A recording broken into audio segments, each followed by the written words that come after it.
Hello students, I am Anurag Srivastav from Bora Institute of Management Sciences, Lucknow, and I am here with you to discuss about the subject Business Statistics and Analytics, which is a subject in the first semester of MBA of AKTU। और इसमें अब हम लोग बात करेंगे आज skewness and kurtosis के बारे में। पिछला सेशन जो था स्क्यूनेस और कर्टोसिस के बारे में, उससे कंटिन्यू करेंगे हम आज आगे। पिछले सेशन में हम लोगों ने स्क्यूनेस कर्टोसिस की एप्लीकेबिलिटी थोड़ी समझी थी। ये जाना था कि स्क्यूनेस कर्टोसिस का बेसिक कॉन्सेप्ट क्या है, उसका यूसेज क्या है, ये चीज़ें थोड़ी समझी थी। और साथ ही साथ फॉर्मूले देखे थे, अलग अलग फॉर्मूले जो हो सकते हैं स्क्यूनेस और कर्टोसिस कैलकुलेट करने के लिए। So there are several formulae for calculation of skewness and there are couple of formulae for calculation of kurtosis also. तो इन दोनों ही फॉर्मूलों का, दोनों ही जो अलग अलग फॉर्मूले हैं, इनका अलग अलग एप्लीकेशन है। कब कहीं पर किसी का कोई लिमिटेशन होते हैं, कभी कोई ज़्यादा यूज़फुल हो जाता है। तो कुछ एक एग्जाम्पल लेकर के, कुछ एक क्वेश्चंस और ऐसे क्वेश्चंस जो कि एक्चुअली पहले AKTU में पूछे गए हैं, ऐसे क्वेश्चंस लेकर के हम लोग थोड़ा सा इसको समझते हैं कि किस तरीके से एक्चुअली न्यूमेरिकल्स को सॉल्व किया जाएगा। So now here is a question which has been asked twice in AKTU examinations, once in 2008 and then again in 2017। Skewness के ऊपर न्यूमेरिकल्स, कर्टोसिस के ऊपर भी न्यूमेरिकल्स बहुत ज़्यादा रेगुलरली तो नहीं आते हैं, लेकिन फिर भी पूछे जाते हैं और उसके लिए हमें रेडी रहना होगा, क्योंकि जो चीज़ें इरेगुलरली पूछी जाती हैं वो ज़्यादा प्रॉब्लम क्रिएट कर सकती हैं। तो स्क्यूनेस का ये क्वेश्चन है, compute N appropriate measure of skewness for the following data. 2008 एक इम्पॉर्टेंट ईयर एक्चुअली था AKTU के एग्ज़ाम पैटर्न की हिस्ट्री में। यू कैन से पहली बार केस स्टडी और अप्लाइड क्वेश्चंस के ऊपर ज़्यादा जोर दिया गया था और अलग सेक्शन क्रिएट किया गया था कि इसमें केस स्टडी और अप्लाइड क्वेश्चंस ही पूछे जाएंगे। और बाकी भी पेपर का जो वेटेज था वो इस तरफ थोड़ा सा ज़्यादा था कि डायरेक्ट क्वेश्चंस ना पूछ करके, बिल्कुल फॉर्मूले बेस्ड क्वेश्चन ना पूछ करके, बिल्कुल ये ना बता करके कि हाँ ये वाला चीज़, यही चीज़ आपको निकालनी है, ऐसा फॉर्मूला होगा और ऐसे आप कर लें। कैलकुलेशन स्किल्स ना देख करके एनालिटिकल स्किल्स के ऊपर ज़्यादा फोकस किया गया था उस साल से, and from that year onwards. तो यहाँ पर साफ साफ देखिए, ये जो एक चीज़ ध्यान देनी है, compute an appropriate measure of skewness for the following data. Students have studied several formulae for calculating skewness. कई सारे फार्मूले हैं, कुछ फार्मूले आसान हैं, उनकी एप्लीकेबिलिटी ज़्यादा नहीं है, कुछ फार्मूले मुश्किल हैं लेकिन कहीं कहीं पर उनकी एप्लीकेबिलिटी नहीं है, कहीं कहीं पर उनका कैलकुलेशन, उनका यूसेज पॉसिबल नहीं है। तो अप्रोप्रिएट मेज़र पहले तो यहाँ पर समझना होगा। इसमें ये नहीं कहा गया है कि आपको कैलीज फार्मूला यूज़ करना है, बाउलीज फार्मूला यूज़ करना है, पियर्सन फार्मूला यूज़ करता है। That has not been mentioned. You have to calculate an appropriate measure of skewness. और डेटा दिया हुआ है, तो अलग अलग कैटेगरी इस तरह से दिया हुआ है, सेल्स की वैल्यूज़ दी हुई हैं और नंबर ऑफ़ कंपनीज़ दी हुई हैं। तो डेटा तो सामने हमारे है ही। अब इसको करना कैसे है, ये थोड़ा सा ध्यान देना होगा। You have to pay attention here that this data is containing open ended classes. पहला क्लास और आखिरी क्लास ओपन एंडेड है। पहला क्लास ओपन एंडेड है, आखिरी क्लास ओपन एंडेड है। और हमें पूरी तरह से ये ध्यान रखना है कि अगर ओपन एंडेड क्लास है तो मीन का कैलकुलेशन पॉसिबल नहीं है, unless until we make an assumption कि जो ओपन एंडेड क्लास हैं उनके बारे में भी हम एज्यूम कर लें कि उनकी क्लास इंटरवल, उनका लोअर क्लास या लोअर क्लास लिमिट या अपर क्लास लिमिट जो मिसिंग है वो कितनी होगी, ये कर सकते हैं हम। लेकिन actually without that assumption mean can not be calculated. और यहाँ पर ये इंपॉर्टेंट हो जाता है जो कहा जा रहा है अप्रोप्रिएट मेज़र ऑफ स्क्यूनेस। और उसको अगर हम फिर इसका मतलब ध्यान दें तो हमारे पास अगर ऑप्शन होता ही ना तो हम मीन कैलकुलेट करते एजम्पशन के साथ, लेकिन हमारे पास ऑप्शन है और ऐसे मेज़र हमारे पास हैं जहाँ पर बिना मीन का इस्तेमाल किए कैलकुलेशन हो सकता है, जिसमें दो मेज़र्स जो हैं वो बाउली का मेज़र है और केली का मेज़र है। बाउली का मेज़र क्वार्टाइल्स के ऊपर बेस्ड है, केली का मेज़र जो है, Kelly's formula is based upon deciles and percentiles. तो इन दोनों में के कैलकुलेशन में मीन के कैलकुलेशन की ज़रूरत नहीं होती है। So since the data here contains open-ended classes, mean cannot be calculated. Therefore, we cannot or we should not more appropriately use a mean based measure of skewness, and that is why in this case the most appropriate measure of skewness will be the Bowley's coefficient of skewness given by or denoted by JB, J the coefficient of skewness, B denotes Bowley, Q3 plus Q1 minus 2 times median divided by Q3 minus Q1. तो divide क्यों कर रहे हैं? क्योंकि coefficient है। हमेशा ये भी याद रखना है, आई एम रिटरेटिंग, कोएफिशिएंट का मतलब रेशियो होता है, कोएफिशिएंट का मतलब कंपैरिजन इज़ पॉसिबल। तो ये बाउली का फॉर्मूला है और क्योंकि मीन का कैलकुलेशन यहाँ पॉसिबल नहीं है इसलिए हम इस बाउली के फॉर्मूले को यूज़ करेंगे। और अगर हमें जब ये समझ में आ गया, जैसे ही हमने ये डिसाइड कर लिया कि फॉर्मूला कौन सा यूज़ करना है, तो फिर आधा काम तो हो ही गया, क्योंकि ये जो इतना आपने लिख दिया इससे कुछ मार्क्स आपके अपने आप पक्के हो जाएंगे, क्योंकि you have identified the correct thing to be calculated here. तो क्लासेस जो दिए थे वो हमने ले लिए, फ्रीक्वेंसीज दी हुई हैं, टोटल नंबर ऑफ ऑब्जर्वेशंस अगर हम फ्रीक्वेंसीज को ऐड कर देंगे तो 400 आता है, और मीडियन कैलकुलेट करना है, क्वार्टाइल पहला वाला कैलकुलेट करना है, क्वार्टाइल तीसरा कैलकुलेट करना है, and these measures median, quartile and first quartile and third quartile, these are based upon the positional average, they are positional average only, these are based upon the position of the central value। तो इसलिए यहाँ पर cumulative frequency का भी use होगा। Cumulative frequency आप लोग median का कैलकुलेशन, क्वार्टाइल्स का कैलकुलेशन, क्यूमुलेटिव फ्रीक्वेंसी उसके लिए कैसे निकालना है, ये चीज़ें आप लोग अवेयर हैं पहले से, क्योंकि आप सेंट्रल टेंडेंसी के मेजर्स पढ़ चुके हैं। तो सिंपल सा वही काम है, इसके आगे हमें और कुछ नहीं करना है, इसके आगे हमें कैलकुलेट कर लेना है इन वैल्यूज़ को। तो जब हमने क्यूमुलेटिव फ्रीक्वेंसीज निकाल ली सारी, तो हमें मीडियन की वैल्यू निकालनी है। मीडियन की वैल्यू निकालने के लिए हमें जानना है कि मीडियन कौन से क्लास में लाई करेगी। कौन से क्लास में लाई करने के लिए हम निकालेंगे द वैल्यू ऑफ n/2।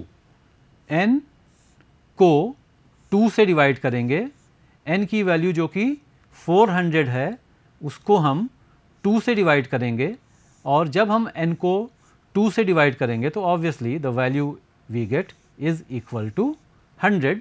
और पहली क्यूमुलेटिव फ्रीक्वेंसी जो I am sorry, it is obviously it is not equal to 100, it is 200। और पहली क्यूमुलेटिव फ्रीक्वेंसी जो 200 से बड़ी है वो है 265। पहली क्यूमुलेटिव फ्रीक्वेंसी जो 200 से बड़ी है वो है 265। तो इसका मतलब है 80 to 90 is our median class. 80 to 90 median class है, तो L1 की वैल्यू 80 हो जाएगी, N की वैल्यू 400 है ही, CF की वैल्यू क्या होगी? मीडियन क्लास से पहले वाला जो क्लास है, मीडियन क्लास से पहले वाला जो क्लास है 70 to 80, उस क्लास की जो क्यूमुलेटिव फ्रीक्वेंसी है वो है 185, वो माइनस CF यहाँ पर वो रख देंगे। F की वैल्यू इज़ 80 एंड I की value class interval median class का जो है 90 और 80 का डिफरेंस 10 हो जा रहा है। तो इस तरीके से हम मीडियन की वैल्यू जब सारी वैल्यूज़ निकाल करके, इसमें डिटेल में इसलिए नहीं लिखा गया है क्योंकि आप लोग पहले से मीडियन का कैलकुलेशन जानते हैं। तो मीडियन की वैल्यू इस तरह से जब हम कैलकुलेट करेंगे तो 81.875 ये वैल्यू हमें मिलेगी। सेम तरीके से जब हम क्वार्टाइल Q1 और Q3 की वैल्यू निकालेंगे तो Q1 की वैल्यू भी हम निकाल सकते हैं उसी तरीके से। जब n/4 करेंगे तो Q1 की का क्लास मिल जाएगा, 3n/4 करेंगे तो Q3 का क्लास मिल जाएगा, और इस तरीके से हम वैल्यूज़ कैलकुलेट कर सकते हैं। मीडियन की वैल्यू 81.875, फर्स्ट क्वार्टाइल की वैल्यू 68.9231, और थर्ड क्वार्टाइल की वैल्यू उसी तरीके से हम कैलकुलेट करेंगे इज़ 96.3636। जब भी आप स्टैटिस्टिकल कैलकुलेशंस इस तरह से करें तो कोशिश करें कि 3 या 4 डेसिमल प्लेसेस तक कैलकुलेशंस करने चाहिए, तो थोड़ी सी एक्यूरेसी रहती है। 1, 2 तो मिनिमम होना ही चाहिए, लेकिन 3 या 4 इज़ बेटर। 4 इसलिए क्योंकि जब अगर आप कहीं 10 से मल्टीप्लाई वगैरह करना पड़ जाता है, कोई एक डेसिमल प्लेस कम हो जाता है, तो भी 3 तक तो एक्यूरेसी कम से कम रहेगी ही। तो इसलिए मैंने यहाँ पर 4 डेसिमल प्लेसेस तक आपको कैलकुलेशंस करके दिखाए हैं। तो जब एक बार हमको मीडियन और क्वार्टाइल और दोनों क्वार्टाइल की फर्स्ट और थर्ड क्वार्टाइल की वैल्यू मिल जाएगी, उसके बाद ऑब्वियस सी बात है जो फॉर्मूला हमने देखा था जे बी और दी बाउलीज कोएफिशिएंट ऑफ स्क्यूनेस, जो कि हमें यहाँ कैलकुलेट करना है, उसमें ये सारी वैल्यूज़ रख करके और हम कैलकुलेट कर सकते हैं the value of coefficient of skewness, Bowley's coefficient of skewness. सारा कैलकुलेशन करके जो वैल्यू आ रही है इट इज़ अराउंड 0.056।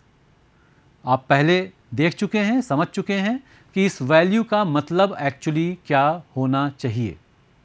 स्क्यूनेस को जब भी हम कैलकुलेट करते हैं तो स्क्यूनेस से हमको पता ये चलता है कि the extent to which the curve और the data is deviating horizontally from the normal curve. Skewness से हमें पता चलता है कि नॉर्मल कर्व से हमारा कर्व हॉरिजॉन्टली कितना डेविएट कर रहा है। अगर ज़ीरो है तो कोई डेविएशन नहीं है, अगर पॉजिटिव है तो पॉजिटिव डेविएशन हो गया, यानी कि पॉजिटिवली स्क्यू हो गया, यानी कि स्क्यू टुवर्ड्स राइट हो गया। अगर नेगेटिव वैल्यू आ रही है तो स्क्यू टुवर्ड्स लेफ्ट हो गया या नेगेटिवली स्क्यू हो गया। ये कंक्लूज़न मांगा नहीं गया था, लेकिन फिर भी ये पक्का करने के लिए या ये एक थोड़ा सा एक तरह से ये कह सकते हैं कि शो करने के लिए कि we actually know the meaning of skewness, we should always mention at the end of the question और द सॉल्यूशन कि इसका एक्चुअली इम्प्लीकेशन क्या है। आप कुछ भी कैलकुलेट कर रहे हैं, आप डिस्पर्जन का, आप CV कैलकुलेट कर रहे हैं, आप डिस्पर्जन कैलकुलेट कर रहे हैं, आप स्क्यूनेस कैलकुलेट कर रहे हैं, कर्टोसिस कैलकुलेट कर रहे हैं, कोएफिशिएंट ऑफ कोरिलेशन कैलकुलेट कर रहे हैं, you should try and mention कि whatever value we are getting, what is the significance of this value, what is the implication of this value। तो यहाँ पर अगर वैल्यू ज़ीरो होती तो नॉर्मल कर्व हो जाता या अनस्क्यू होता या सिमेट्रिकल कर्व हो जाता। ज़ीरो नहीं है, पॉजिटिव वैल्यू है तो पॉजिटिवली स्क्यू तो हो गया, लेकिन ज़ीरो से बहुत ज़्यादा बड़ी वैल्यू नहीं है, इट इज़ अराउंड 0.06 एक और राउंड ऑफ कर दें तो 0.06 हो गया, और एक और राउंड ऑफ कर दें तो 0.1 हुआ केवल। It is less than 0.1, that means it is less than 0.1, बहुत ही क्लोज ज़ीरो के है। इसका मतलब हम लिख सकते हैं the curve is slightly skew towards the right, that is the curve is positively skew. ये हमारा कर्व जो है वो पॉजिटिवली स्क्यू कर्व है। तो दिस इज़ हाउ, ये जो क्वेश्चन है इस तरीके से हम लोग इसको 2 बार ये पूछा गया है, बहुत ही ध्यान से इसलिए इसको समझ लें। और ऐसे पैटर्न में क्वेश्चंस में भी रिपीट हो सकते हैं आगे भी, डेटा ऑब्वियसली चेंज हो सकता है, यहाँ पर तो डेटा भी सेम था। जो भी हो, आपको ये ध्यान देना है क्वेश्चन को अच्छे से पढ़ करके ही आंसर करना है। अप्रोप्रिएट मेज़र ऑफ स्क्यूनेस पूछा जा रहा है, कोई नाम दिया हुआ है वही स्क्यूनेस का मेज़र पूछा जा रहा है, इंटरप्रिटेशन क्या नहीं पूछा जा रहा है। अगर इंटरप्रिटेशन पूछा जा रहा है और आप नहीं दे रहे हैं तब तो आप ज़्यादा ही बड़ा ब्लंडर कर देंगे। तो इसलिए बेहतर है कि आप लिख ही दें, आप बता देंगे तो it has a positive impact on the mind set of the examiner also. उसको मालूम है कि मैं एक कुछ ऐसे बच्चे की कॉपी चेक कर रहा हूँ जो कि जिसका थोड़ा स्टैटिस्टिकल ओरिएंटेशन है, जो कि एक्चुअली डेप्थ में चीज़ों को समझने की कोशिश करता है। तो ये मतलब हुआ, और इस तरीके से हम लोग ये देख सकते हैं। फिर कर्टोसिस के बारे में और स्क्यूनेस और कर्टोसिस दोनों का एक्चुअली लेकर के एक न्यूमेरिकल ये हम लोग देखेंगे जो कि पहले पूछा गया है इन द ईयर 2010। अब यहाँ पर फिर से अप्रोच थोड़ा सा चेंज हो गया और मोमेंट्स के ऊपर क्वेश्चन बहुत ही रेयर आता है, क्योंकि थोड़ा वहाँ लेंदी कैलकुलेशन ज़रूर हो जाता है, लेकिन फिर भी 2010 में इस तरह से पूछा गया है। और यू कैन नेवर से कि इस तरह के जो थोड़े से इम्प्रॉबेबल पूछे जाने वाले क्वेश्चन है कभी कभी आ ही जाते हैं एग्ज़ाम में। तो इसमें लेकिन लेंदी थोड़ा सा हो सकता है, लेकिन अगर कूलली करेंगे तो गलती नहीं होनी चाहिए। Calculators are allowed to you, तो आसानी से उसको आप कर सकते हैं। तो ये दूसरा न्यूमेरिकल जो हम लोग देखने जा रहे हैं from the year 2010, find the measure of skewness and kurtosis. Skewness भी और कर्टोसिस भी दोनों ही आपको कैलकुलेट करना है। और कर्टोसिस का तो फॉर्मूला हम लोग पहले जो देख चुके हैं, वो हम लोगों ने देखा था कि वो तो मोमेंट्स के बेसिस पे ही कैलकुलेट ही किया जाता है, लेकिन स्क्यूनेस के कई सारे फॉर्मूले हम लोगों ने देखे थे। स्क्यूनेस के in all we had seen actually 11 formulae. यहाँ पर लिखा जा रहा है कि आपको कौन सा यूज़ करना है। Find the measure of skewness and kurtosis on the basis of moments for the given distribution, for the following distribution. तो डिस्ट्रीब्यूशन दिया हुआ है, मोमेंट्स के बेसिस पर कैलकुलेट करना। इसका मतलब हमें पहले मोमेंट, और मोमेंट की अगर बात है तो मोमेंट अबाउट मीन की ही बात होगी। मोमेंट वैसे किसी भी सेंट्रल टेंडेंसी के मेज़र के अबाउट देखा जा सकता है, चाहे मीन हो, चाहे मीडियन हो, चाहे मोड हो। तो यहाँ पर हम लोग कैलकुलेट करेंगे obviously moments about mean, because the measures of skewness and kurtosis they are based upon the moments of about mean. तो डेटा दिया हुआ है, मार्क्स एक्चुअली स्टूडेंट्स के दिए हुए हैं, नंबर ऑफ स्टूडेंट्स दिया हुआ है। क्वेश्चन बहुत ही डेटा बहुत ज़्यादा कॉम्प्लिकेटेड ऐसा नहीं, कोई ज़्यादा लंबा क्वेश्चन नहीं है, क्योंकि रेयरली ऐसा पूछा जाता है, इसलिए बहुत ज़्यादा डेप्थ में ऐसा नहीं पूछा गया है। तो coefficient of skewness on the basis of moment, इसके दो फॉर्मूले वैसे तो हम लोगों ने देखे थे, बीटा 1 एंड गामा 1। बीटा 1 की जो वैल्यू होती है वो एक्चुअली गामा 1 का स्क्वायर होता है, और बीटा 1 का एक हमने ड्रॉबैक देखा था कि बीटा 1 की वैल्यू कभी भी नेगेटिव नहीं हो सकती है। तो बीटा 1 के केस में क्या होगा, अगर आप बीटा 1 कैलकुलेट कर रहे हैं तो आपको जो वैल्यू मिलेगी वो केवल इतना ही बताएगी कि जो कर्व है वो स्क्यू है या नहीं है। बीटा 1 यानी कि या तो ज़ीरो होगा या पॉजिटिव होगा, या तो ज़ीरो होगा या तो पॉजिटिव होगा। तो अगर ज़ीरो होगा तो पता चलेगा कर्व स्क्यू नहीं है, सिमेट्रिकल है। अगर ज़ीरो नहीं है, पॉजिटिव है, तो पता चलेगा कर्व स्क्यू है। लेकिन स्क्यू किस तरफ है, लेफ़्ट की तरफ है, राइट की तरफ है, पॉजिटिवली स्क्यू है, नेगेटिवली स्क्यू है। ये एक बड़ा लिमिटेशन होता है बीटा 1 का, जो कि उससे नहीं पता चल पाता है। इसलिए हम लोग in general coefficient of skewness based upon moments के लिए जो फॉर्मूला यूज़ करते हैं वो गामा 1 का यूज़ करते हैं। Gamma 1 is equal to the third moment about mean divided by the 3/2 power of second moment of mean, मतलब μ3 अपॉन μ2 री पावर 3/2। तो μ2 यानी कि summation FDX square upon n। Formula simple है, समेशन FDX तो रहेगा ही, μ1 है तो FDX समेशन FDX हो जाएगा, μ2 है तो समेशन FDX स्क्वायर हो जाएगा, μ3 है तो समेशन FDX क्यूब हो जाएगा, μ4 है तो summation FDX to the power 4 हो जाएगा।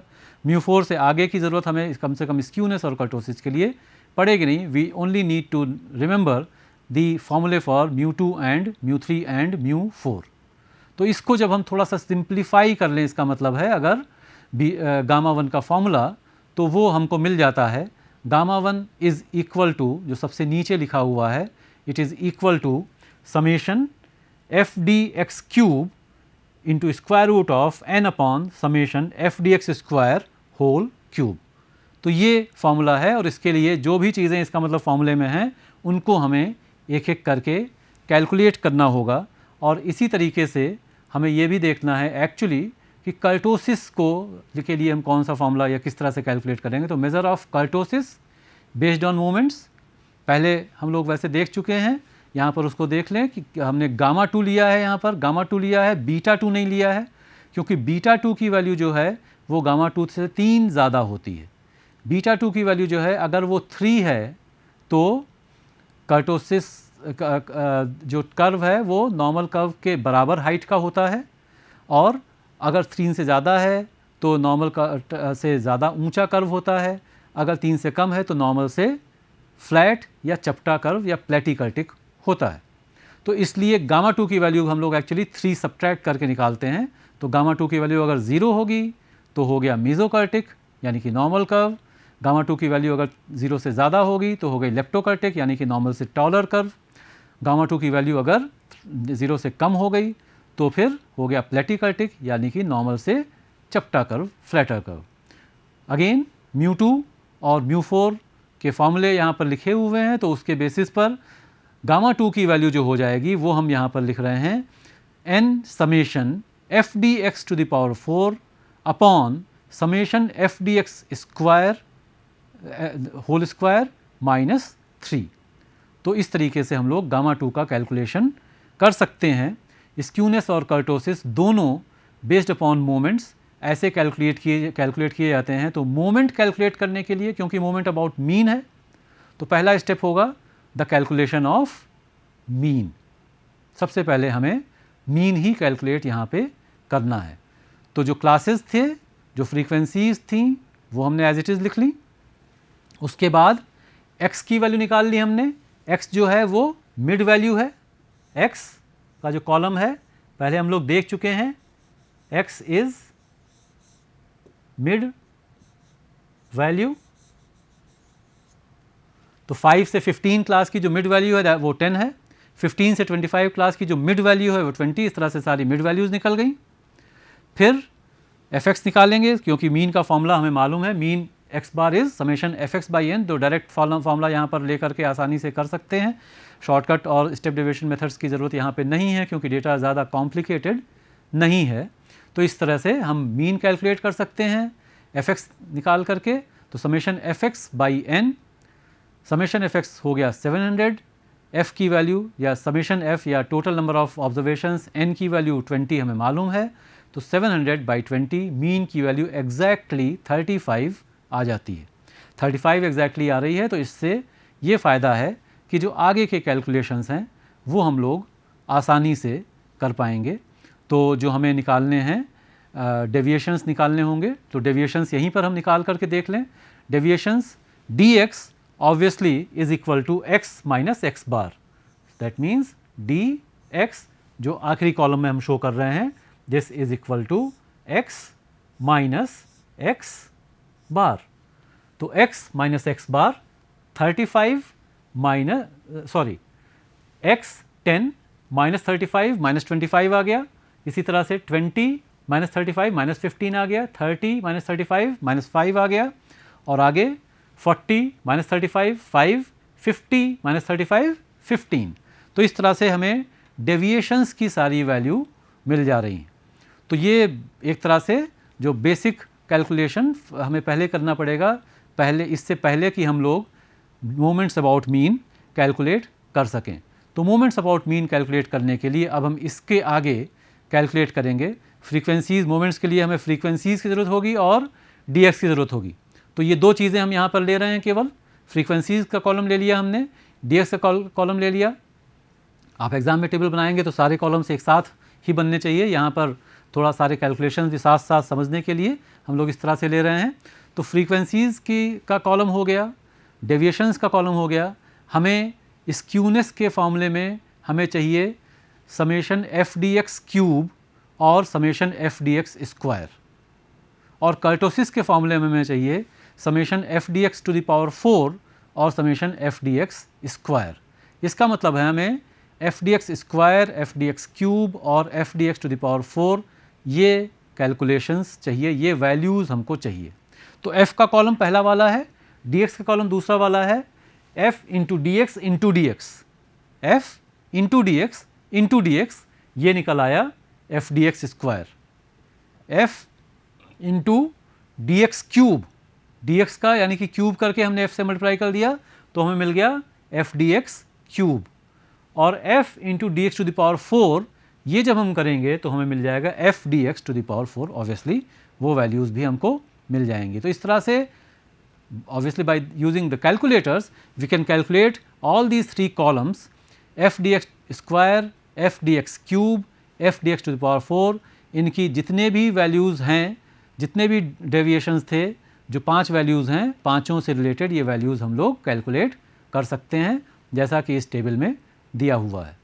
और फिर हमें चाहिए इन तीनों का समेशन, तो इसलिए हमने summation F D x square निकाल लिया, summation of X D X F D x cube निकाल लिया और summation F D x to the power 4 निकाल लिया।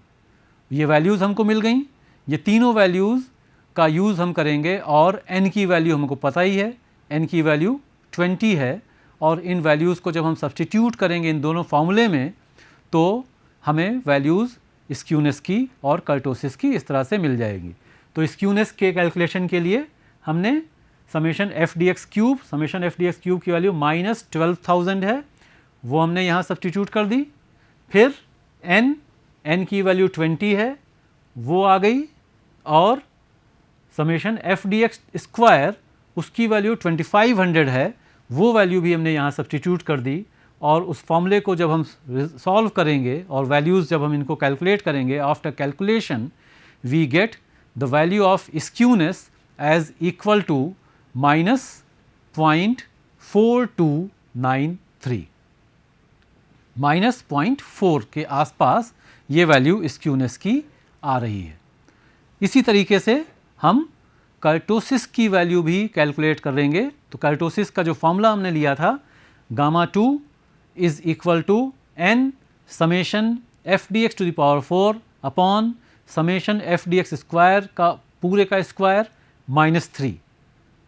तो ये जो गामा 2 की वैल्यू जो है, ये जब हम कैलकुलेट करेंगे तो कर्टोसिस का जो मेज़र है उसमें जब हम वैल्यूज सारी रख रहे हैं, n की वैल्यू हमने 20 रख दी, फिर summation F D x to the power 4, summation F D x to the power 4 इसकी वैल्यू आ रही है 752,500, 7,52,500, 7,52,500 upon summation F D x square का स्क्वायर चाहिए हमें। तो summation F D x square 2500 ये वैल्यू आ गई और उसका स्क्वायर कर दिया, -3 गामा 2 की जो वैल्यू है वो बीटा 2 की वैल्यू में से 3 सब्ट्रैक्ट कर देते हैं, तो -3। इसका जब हम कैलकुलेशन कर रहे हैं तो जो वैल्यू हमको मिल रही है it is -0.592, -0.592 therefore is the value of kurtosis gamma 2। जो मेज़र कर रहे हैं कर्टोसिस को, गामा 2 जो मेज़र हमने निकाला उसकी वैल्यू आ गई -0.592 और स्क्यूनेस की वैल्यू आ गई -0.4293। दोनों वैल्यूज़ नेगेटिव हैं, लेकिन इनका इम्प्लीकेशन, आंसर तो हमारा निकल आया, लेकिन एक जो छोटी सी चीज़ और हमको देखनी चाहिए वो ये है कि इसका इम्प्लीकेशन क्या है।